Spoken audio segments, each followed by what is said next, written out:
Hello and welcome to the talk. Indeed, this is Women's Month, where we are celebrating and acknowledging the role that is played by women. I know men always ask to say, when is Men's Month? Is there International Men's Day? Yes, we know 8th of March is International Women's Day, and the whole of March is actually reserved to be celebrating the role that women do play. And like we promised on the talk, we are going to be bringing women from diverse fields. We have different experiences as part of empowering ourselves. And on the program today, I'm actually privileged to be introducing a friend of mine who is also, those who follow me on social media have seen me going to the gym with her, fitness fanatic. Last week we were being told by Nyari that we shouldn't be multiple brands. What I want is for the girl child especially to know that when something has happened, when a mishap has happened, it doesn't mean my life is ending. Lillian got pregnant at 19. So that's where I want to start off from. Lillian, welcome to the talk. Thank you, Tariro. Yes. Share with our viewers, you know, from the time that you got pregnant, what you went through and how like your world just crumbled on you. I think it made me who I am, and I'm grateful for that. If it hadn't Tell us happened, what happened. Okay, it's a long story. Yes, we want that long story. Okay, since it's Women's Month, Yes. and I suppose I want to talk to the girl child, like we discussed, peer pressure, because looking back, I think my problem started from, you know, peer pressure, because when I met this guy, we went into town. A friend said, oh, let's go. I want to go and get something from my uncle. And that's how I ended up meeting this handsome hunk then. And one thing led to the other, and, you know, I was naive and stupid. And I believed him when he said, you know, he loved me. And a few months down the line, I got pregnant. I'm the firstborn in the family. And, you know, in our culture, firstborns, everybody looks up to you.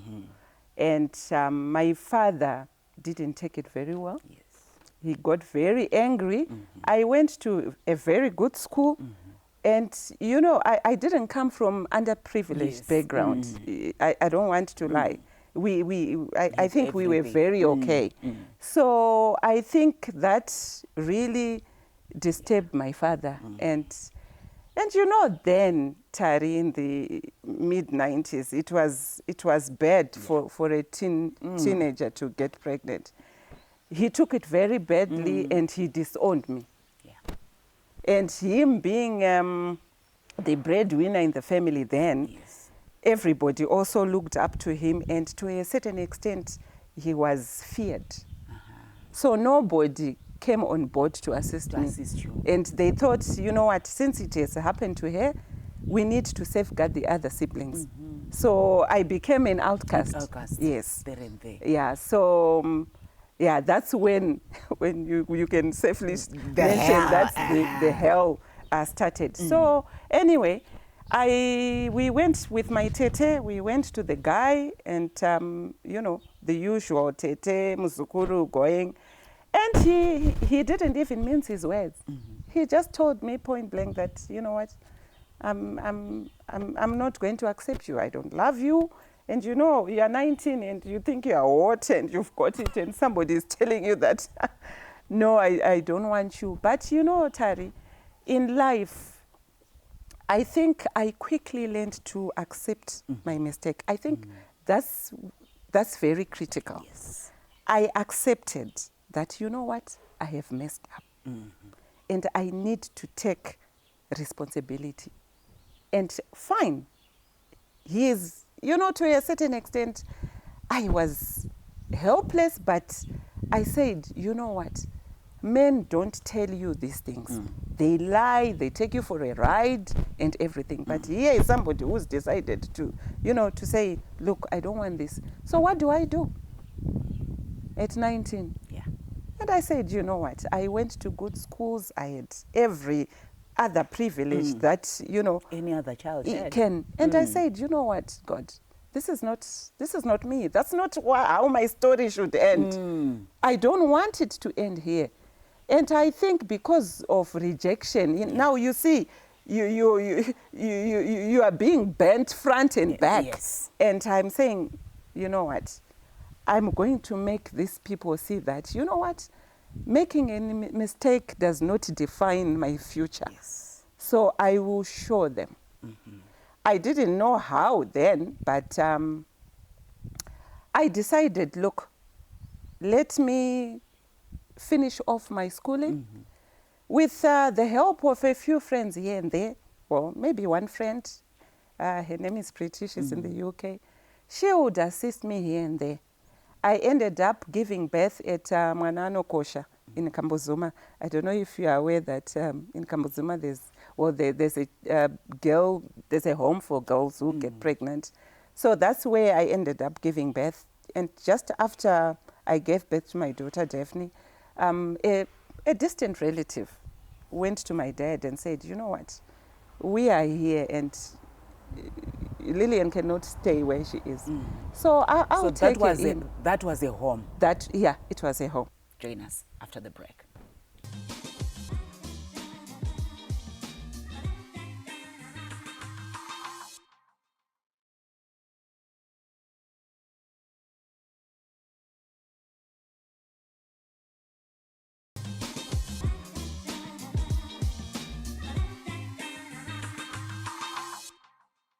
Welcome back. We are continuing on the talk with Tariro. Yes, Women's Month, we are celebrating women through sharing our stories, hoping that as women we can learn one or two things about what our colleagues, our fellow women experienced, and ensuring that we brighten our future.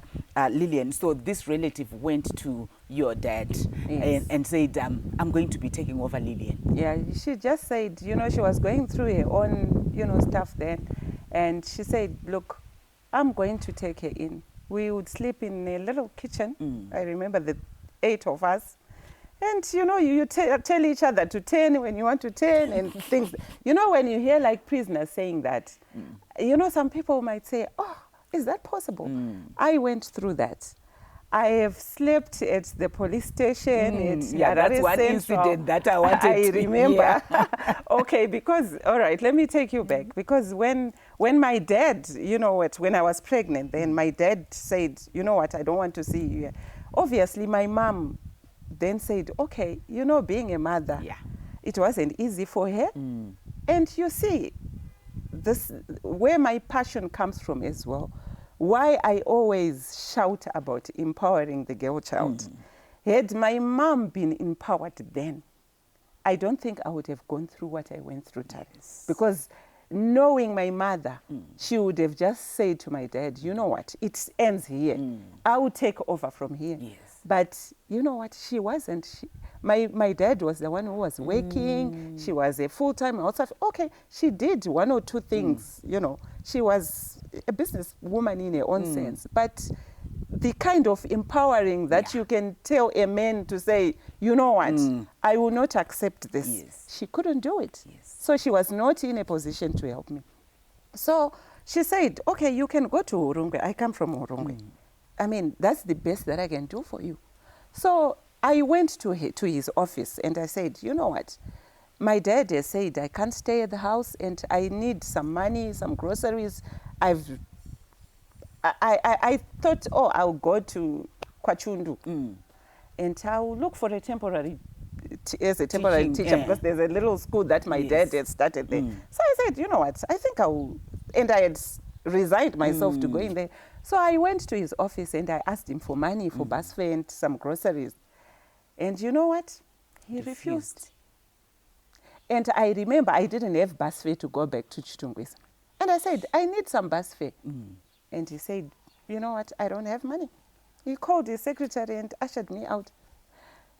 I was helpless. It was around 6 or 7 then. And you know, you have gone into town in the morning. You are asking for grocery, probably the equivalent of $100 then. And someone spends the whole day making you wait. He eventually sees you at the end of the day, and he doesn't give you the money. So I ended up, and I remember he said, oh, you know what, Lillian, these days people can sleep at the National Railways. Okay, people used to sleep there then. You can go and sleep there. I had no choice. So I said, no, I think let me go and report at the police station. So I ended up going. You know, I think I was nearly 8 months pregnant then. I went to the police station and, you know, the police, you know, they were there. They tried to help, but they also didn't have money. Yes. So they said, okay, you can sleep by the bench. So we'll see what we can do in the morning later on. So one of the police officers gave me, I think 2 of them gave me a jersey, and I slept there. In the morning when they're going, they contributed some money, and I walked across Charge Office, and I got into a bus, and I went to Ngwisa. So, you know, Tari, sometimes when I give, for people who don't understand where I've been, they don't really understand. Yes. But, you know, I know what it is to have nothing. That's why sometimes people don't understand why I do certain things. Yes. It's because I think I've walked in those shoes and I know what it is to have nothing. So that day, when I was now going, you know, to Chitungwiza, I remember I crossed the road and I met the legal practitioner for my law firm. Yeah, the lawyer for my boyfriend then. All right. He used to do a lot of work for Yes. us. So he sees me and, you know, I'm all teary and I'm looking ragged and, you know, says, Lillian, what's wrong? And I just started pouring out. And you know how miraculous that encounter was. He says to me, by the way, you are a secretary by profession. And I said, yes. He says, you know, my PA is not, she's gone on leave. I actually need a temp. Do you think you can come and, you know, temp for me? I couldn't believe it. And I said, even if you want me to, then he says, no, you can't come like this. So I said, okay. He gave me the address and I went back and I told, that relative of mine to say, you know what, you're not going to believe. And she phoned my dad and my dad was like, there's nothing like that. Yeah. So anyway, the next morning, I went to work. Wow. Yeah. That's how That's how I went into the legal field. I'm just, you know, telling you bits and pieces. There are lots of incidences that happened there. And I remember the girl was on leave for, I think, 3 weeks. But, you know, there was a lot of work in that office. And I remember the senior partner, when I was about to finish the temp, I remember he called me and he said, Lillian, who do you stay with? And at first I was reluctant, you know, to open up. This is the senior partner. And then he says, no, you are free to tell me. I just want to understand something. And I said, I just want to know your background a little bit. I told him bits and pieces, you know, but I was open with him to say, look, this is what I'm going through. Then he said, okay. I remember because I think I must have mentioned that, you know, sometimes I don't have food with my little girl. So he said, okay, when you are going home, can you come and see me? And I said, okay. And when I was going home, I went to his office, I saw him, and he gave me an envelope. Says, can you go and give it was some Indian guy who had a shop along First Street. So I took the envelope, I went to that shop, and I gave that guy. Says, okay, wait. I waited, and he comes out with a box, and it's a 2-plate stove. I didn't have a stove then.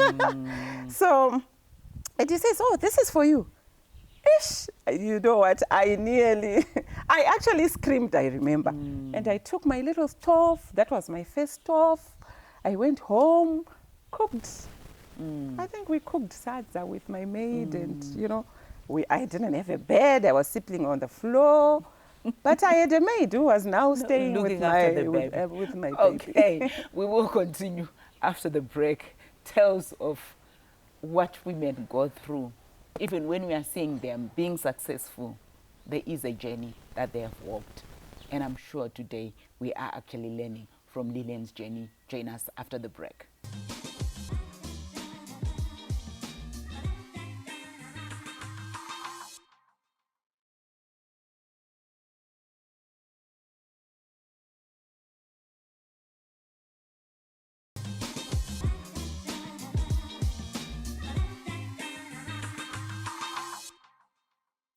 we continue with our discussion. Lillian sharing her life journey as we empower each other as women during this Women's Month.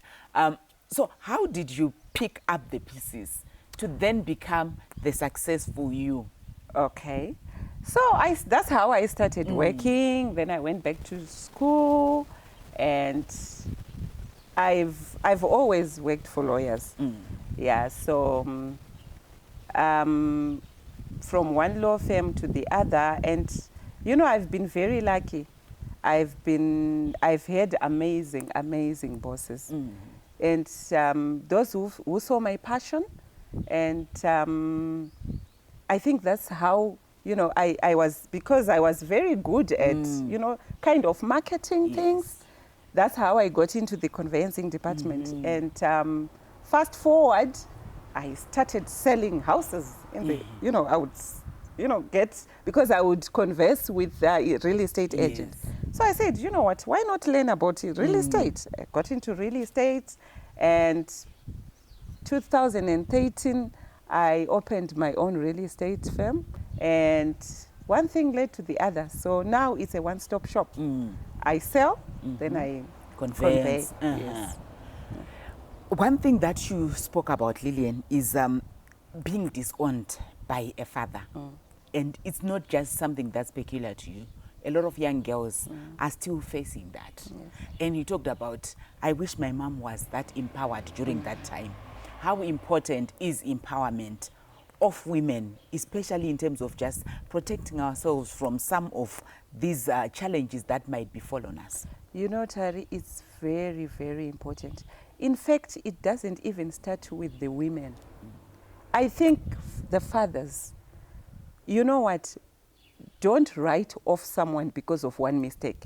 I think that was what my father did. He just looked at me and said, oh my God, she is finished. And it starts with the man.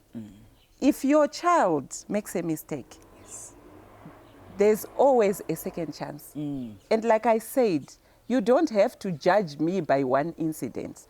We all make mistakes. Even he had his own mistakes, I'm sure. And for a girl child, it's because I think we also, because somebody has been too judgmental, we are afraid of coming out. But I always say that if someone clips your wings, you can crawl out of that hole. You can do it. So acknowledge a mistake and learn to move on. It's okay to be down. But it's also equally important to get up, dust yourself. You are not in competition. You see, the problem is that I think we look at Tari and say, you know what, I want to be like Tari, or I want to outdo Tari. Look, your competition is right there in the mirror. You are in your own race. There is no need for you to look elsewhere. You can do it on your own. And now to the girl child, after making a mistake, yes, you are saying don't compete with anybody, but there are some, usually, for you it was good that you had people who could actually just lift you up. And this is where I want us to appeal to people, where we often meet these people, but it's always me expecting, no, it's somebody else who will be able to do that. But I think when you're looking at it, shouldn't just be my relative that I'm saying, I can uplift this other person. Just making a difference in someone's life. How important is that? We always joke about fixing each other's crowns. The person who fixes your crown is never a man. It's a fellow woman who knows what that crown is all about. So as long as women don't support each other, they say educate a girl child and you educate a whole village. So if we want to be game changers out there, it starts with us, not the men. It starts with us. You are in this shoe. I think, we, as friends, we always chat about some marital problems and stuff like that. Men can go out and they can drink, but we cry. We try to shield them. And I think it's because we are afraid of what Tari is going to tell the other person and the other person. So we need to be there for each other. We need to lend a hand. Yes, we need to start fixing each other's crowns, not pulling each other down. Because if you pull each other down, then you know what? We will not go anyway. Yeah. Well, that's all we had for you on the program this week. The take-home message being, let's fix each other's crown. That's a way of lending a hand to fellow women. If we don't do that to each other, then no one will. And I liked the fact that Lillian said it shouldn't be a matter of just women only. Men, we need you to be walking that journey with us. And I'm sure in a few years' time, we are going to be having a Men's Month to celebrate you as well. Until next week, it's goodbye.